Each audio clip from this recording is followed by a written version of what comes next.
Olá pessoal, e agora nós vamos iniciar mais uma aula do nosso curso de Como Montar uma Empresa em Empreendedorismo. Professor Diego Chivarria, e nesse momento nós vamos falar sobre o produto ou serviço. Aqui vai um alerta.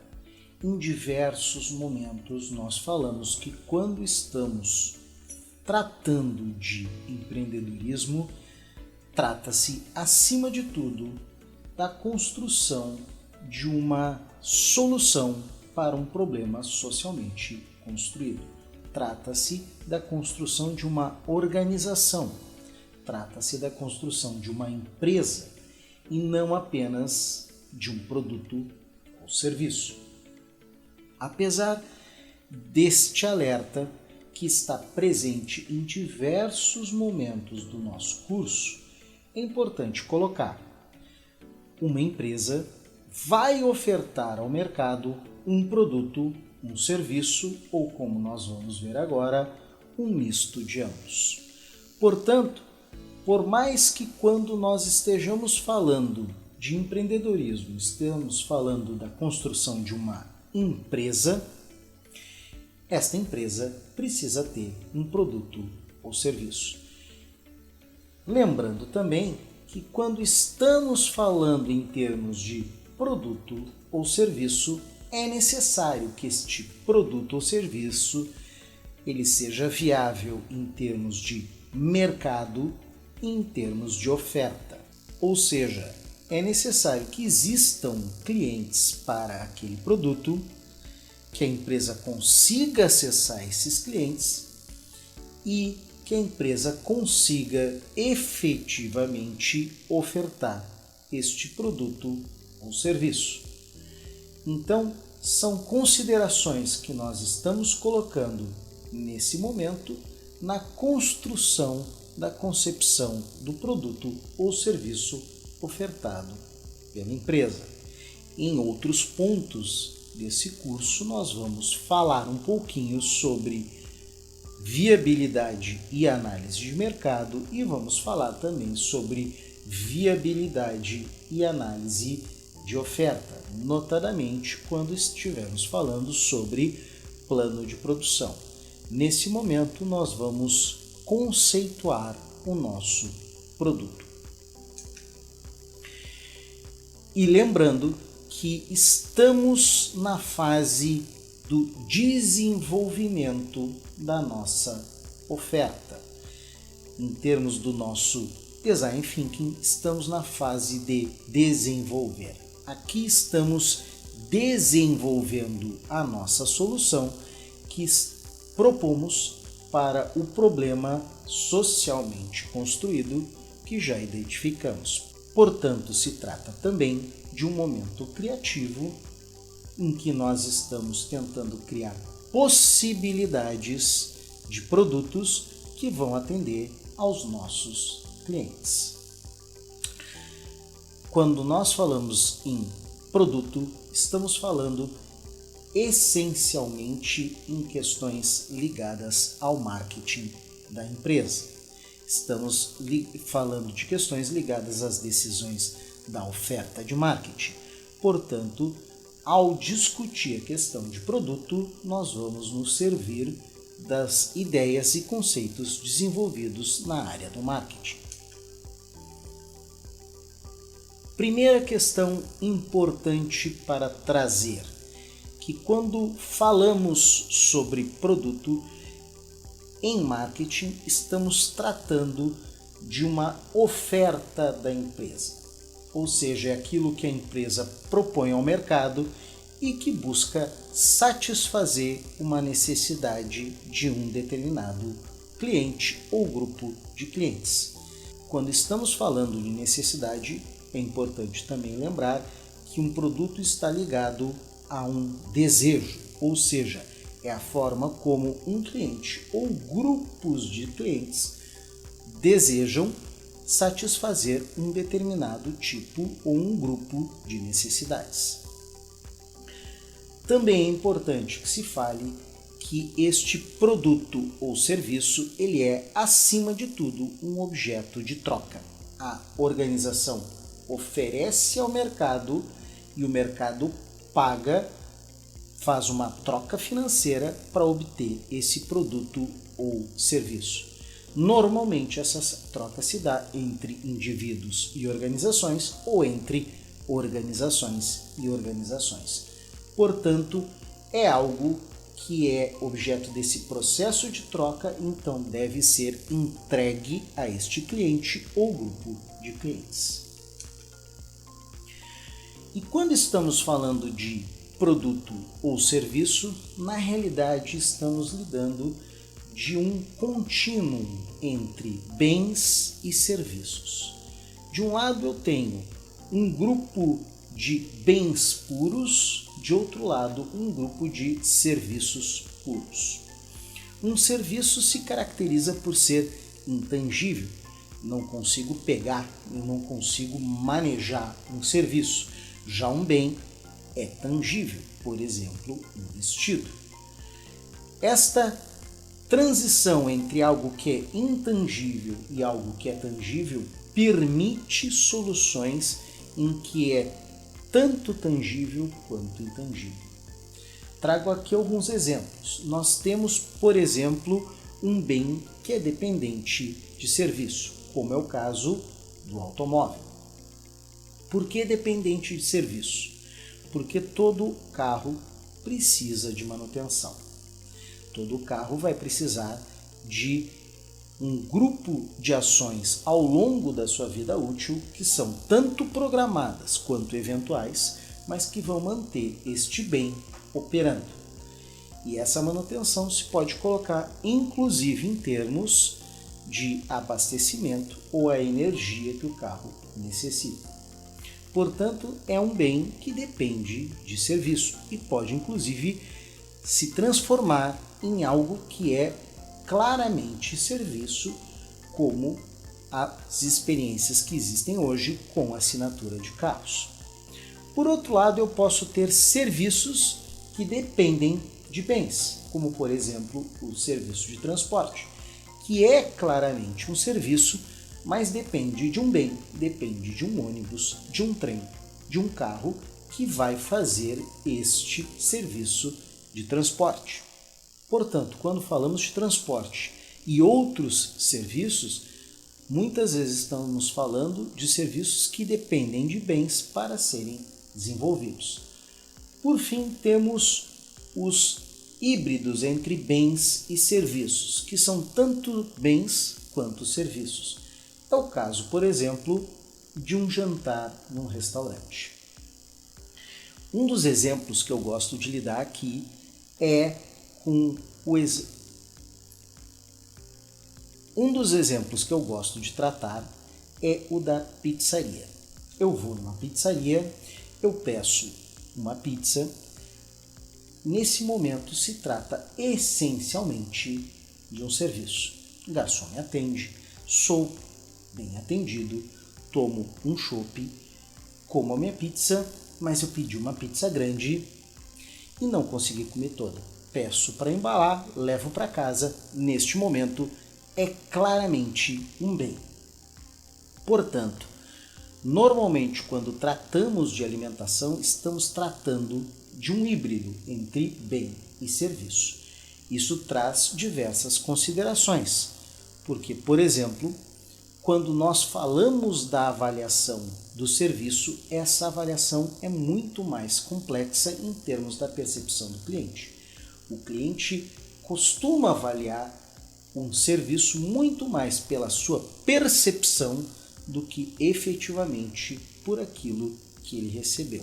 Portanto, dois clientes diferentes podem sentar no mesmo restaurante e terem percepções diferentes e terem níveis de satisfação diferentes.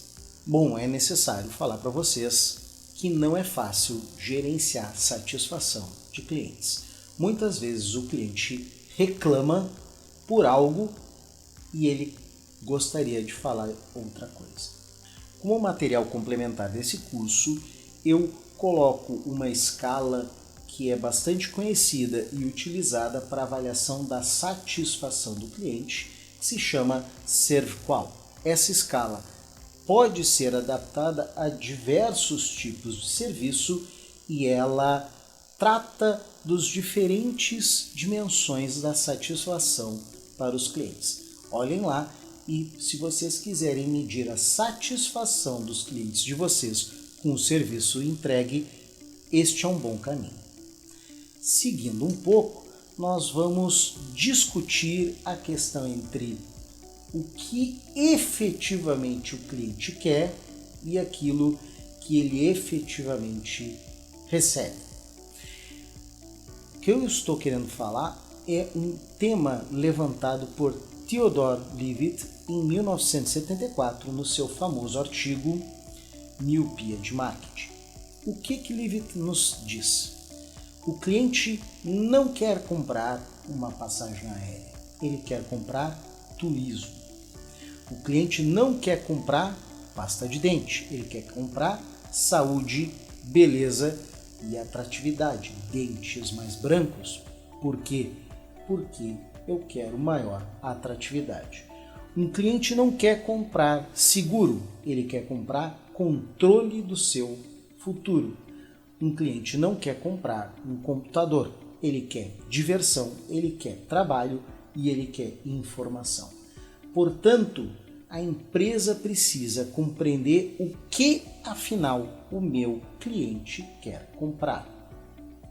Se o meu cliente compra uma passagem aérea quando ele deseja turismo, o meu concorrente não vai ser o ônibus. O meu concorrente será, por exemplo, um final de semana em Gramado. Theodore Levitt nos traz essa concepção e toda empresa precisa pensar o que, afinal, eu estou entregando para o meu cliente. Esse o que é uma questão bastante relevante e por vezes complexa de ser respondida. Outra questão que é relevante discutirmos são os níveis do produto. Nós podemos identificar pelo menos 3 níveis na compreensão do que é o produto ou serviço. Em primeiro lugar, nós temos o produto dito genérico. É aquele produto em si, o produto que efetivamente eu estou entregando, o produto ou serviço que efetivamente sai da prateleira e é entregue ao cliente. Para além do produto em si, nós temos o produto esperado, que resulta do produto e o uso que o cliente dá ao produto. Resulta do produto e a forma como o cliente espera, os atributos que o cliente deseja e a forma de utilização que o cliente dá ao produto. Por diversas vezes existe uma divergência entre aquilo que eu oferto e aquilo que o cliente recebe e a forma como o cliente usa. Isso é muito comum em mercados como o de tecnologia, em que o usuário acaba diversas vezes utilizando a tecnologia de uma forma diferente da que foi pensada, e também no mercado, por exemplo, de remédios e medicamentos, em que muitas vezes o cliente compra um remédio para um uso dito off-label, aquele uso que não está prescrito e que é uma consequência colateral do uso daquele remédio. Bom, para além do produto esperado e genérico, nós temos o produto ampliado. O produto ampliado não é apenas o produto em si, o uso que o cliente dá do produto, mas todo o conjunto de benefícios adicionais que surgem do meu produto ou serviço. São benefícios ligados à imagem, são benefícios ligados à embalagem, à distribuição, à disponibilidade e, eventualmente, inclusive, à revenda posterior e descarte do bem. Então, quando eu penso no meu produto, eu preciso pensar o que é o meu produto genérico, mas também eu preciso pensar no que é o meu produto e serviço esperado e no que é o meu produto ou serviço ampliado. Muitas vezes, se eu modifico uma das variáveis do meu produto ampliado, eu mudei o meu produto como um todo. É outro produto se eu mudei a embalagem. É outro produto se eu mudei o descarte. Uma das questões que hoje em dia a gente trabalha de forma bastante intensiva na percepção do produto ampliado é a modificação da forma de produção do produto. Modificação da forma de produção do serviço. Ou seja, produtos e serviços mais sustentáveis são outros produtos e trazem uma percepção de produto ampliado diferente dos produtos e serviços normais. Outro item que é muito importante conhecer e perceber em termos do produto ou serviço é que existe um ciclo de vida do produto. Esse ciclo de vida ele começa no processo de introdução, passa para a fase de crescimento, depois para a fase de maturidade e por fim declínio. São fases diferentes do produto e estas fases diferentes resultam em fluxos financeiros diferentes. No processo de introdução, é um produto novo, é um produto que tem baixa escala de produção, é um produto que tem poucos lucros e alto custo de produção. Portanto, é um produto em que a empresa muito mais investe do que consegue retirar. No segundo momento, nós temos a fase de crescimento. Nesse momento, as vendas e os lucros crescem. E o grande desafio é conseguir atender a demanda. É muito comum quando, por exemplo, o produto e o serviço cresce, a empresa não consegue lidar com aquele crescimento, não consegue manter a mesma qualidade, não consegue manter a mesma velocidade. Isso é comum, por exemplo, em restaurantes. Um restaurante cujo há um crescimento significativo no seu público atendido, muitas vezes perde qualidade nesse crescimento. É um dos grandes problemas no processo de inserção de novas empresas no mercado. O crescimento muitas vezes faz mal para a empresa. Para além do crescimento, nós temos a fase de maturidade. Nesta fase de maturidade, muitos concorrentes no mercado. As vendas não tendem a crescer muito, elas se mantêm no patamar e os lucros podem declinar. Por que os lucros podem declinar? Porque novos concorrentes, novas disputas entre concorrentes pelo mesmo cliente tende a, por exemplo, reduzir preço e com isso reduzir lucros, porque nós não estamos reduzindo o custo na mesma medida. É o caso que nós temos hoje no mercado de telefonia móvel no Brasil. Todos os brasileiros já têm telefone celular. Não existem novos brasileiros para serem atingidos por mais telefones celulares. Para uma empresa crescer, ela precisa fazer com que a outra perca clientes. E ela só consegue crescer se oferecer o mesmo produto por menos preço. Portanto, neste caso, a tendência é que os lucros no médio e longo prazo declinem. Trata-se de um serviço que está claramente no seu ponto de maturidade. E o passo seguinte é o declínio, onde as vendas declinam pela entrada de novas tecnologias, novas soluções, novas propostas que fazem com que aquele produto seja obsoleto, que fazem com que aquele produto ou serviço perca interesse no mercado. É um momento em que cai o lucro, é um momento em que a empresa precisa começar a pensar em mudar ou eventualmente se retirar do mercado. Na mesma medida em que nós temos diferentes ciclos para o produto, em que nós temos um ciclo de entrada e saída do produto no mercado, nós temos diferentes categorias de adotantes para esses novos produtos.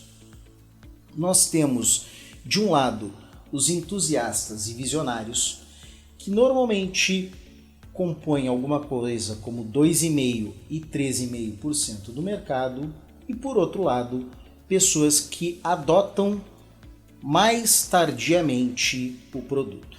O que é necessário que se atente é que muitas vezes negócios não conseguem passar dessas pessoas que são adotantes mais iniciais, que adotam novidades. Muitas vezes as novidades não conseguem transitar das pessoas que gostam de novidade para o grosso do mercado. Portanto, muitas empresas precisam se planejar para atender apenas a estes 15, 16% do mercado que adotam antecipadamente novidades. Para além, então, o que nós temos então é o dito abismo, em que separa as pessoas que buscam novidades da grande maior parte do mercado. Para essa parte do mercado, nós temos uma significativa parcela de aproximadamente 35% do mercado que são ditos como pragmáticos. É uma maioria inicial, normalmente centrado em grandes centros urbanos e os quais adotam o produto na medida em que ele se populariza. Se nós teríamos nos entusiastas e visionários adotantes hoje de carros elétricos, nós passaríamos a ter entre os pragmáticos adotantes hoje de soluções tais como o Uber. Para além dos pragmáticos, nós temos os conservadores, que são ditos como maioria tardia. São pessoas que, por vezes, demoram a adotar soluções, inclusive porque pode ser que falte condições financeiras. Se nós estamos falando em soluções de mobilidade urbana, seriam as pessoas que hoje continuam utilizando transporte urbano como principal forma de transporte. Reiterando, muitas vezes porque inclusive não tem condição para migrar para novas soluções. E nós temos, por fim, os ditos retardatários.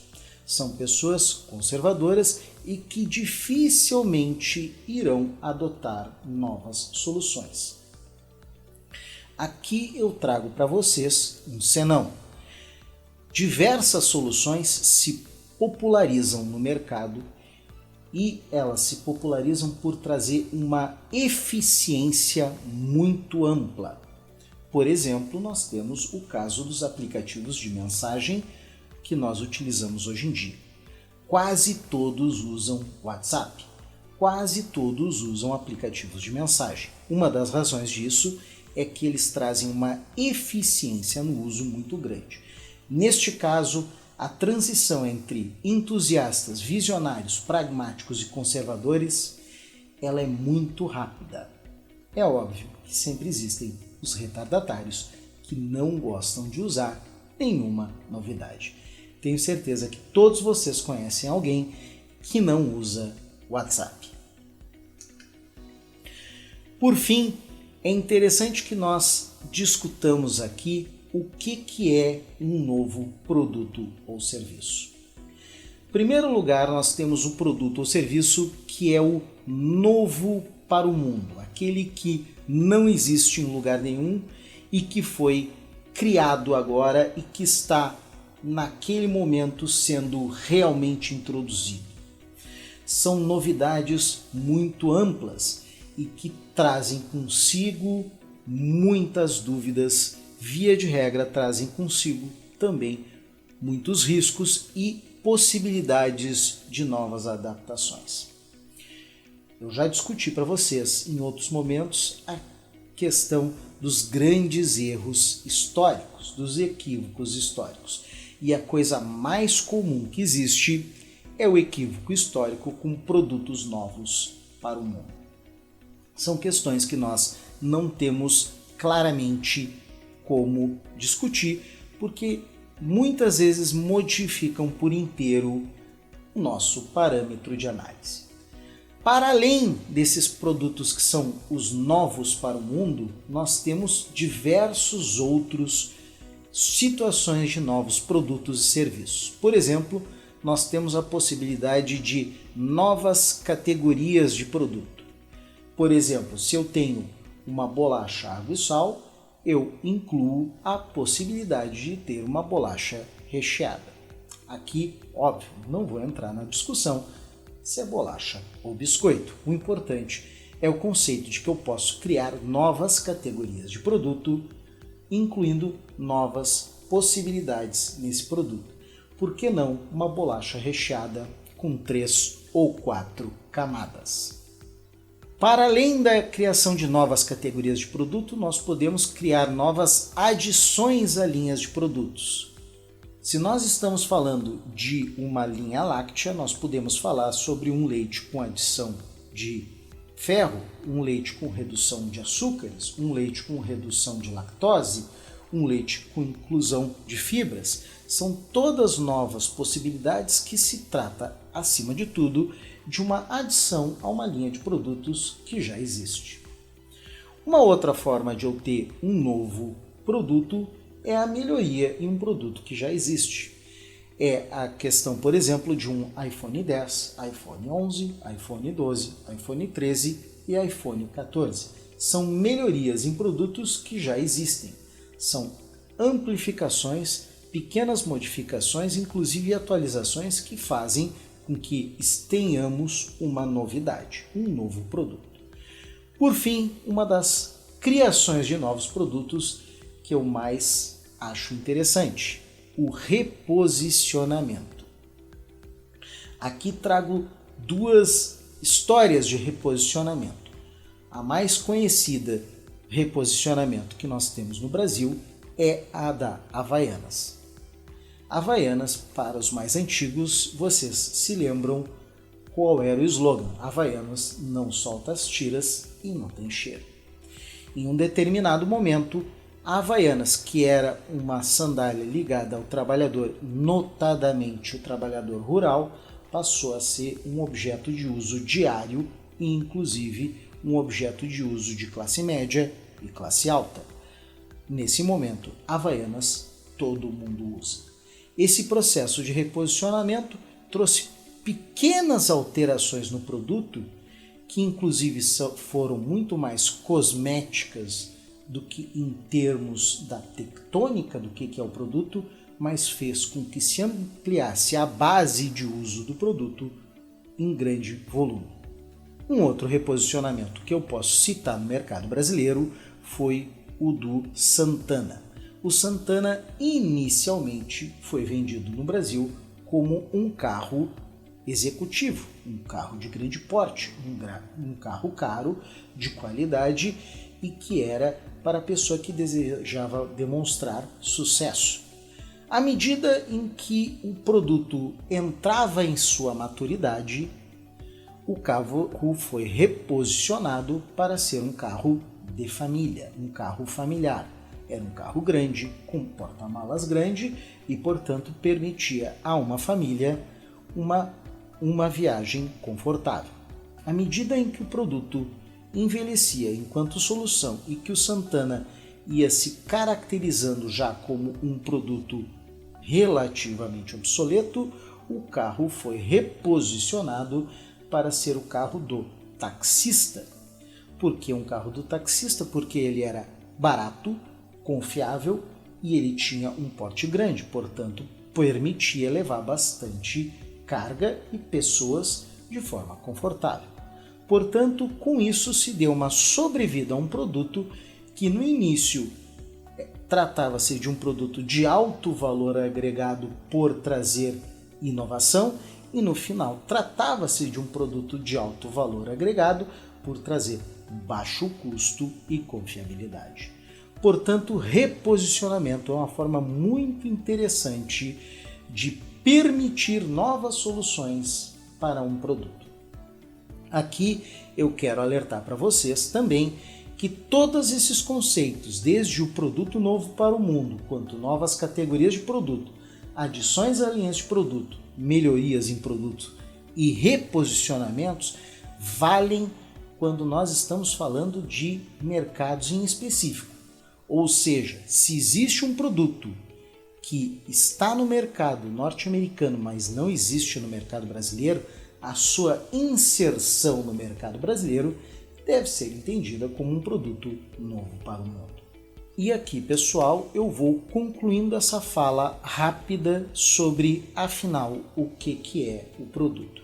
No próximo vídeo nós vamos falar um pouquinho sobre prototipagem e vamos poder avaliar se, afinal, o produto ou serviço que estamos propondo é viável, é interessante e atende como solução aquele problema que eu identifiquei. Obrigado e até mais.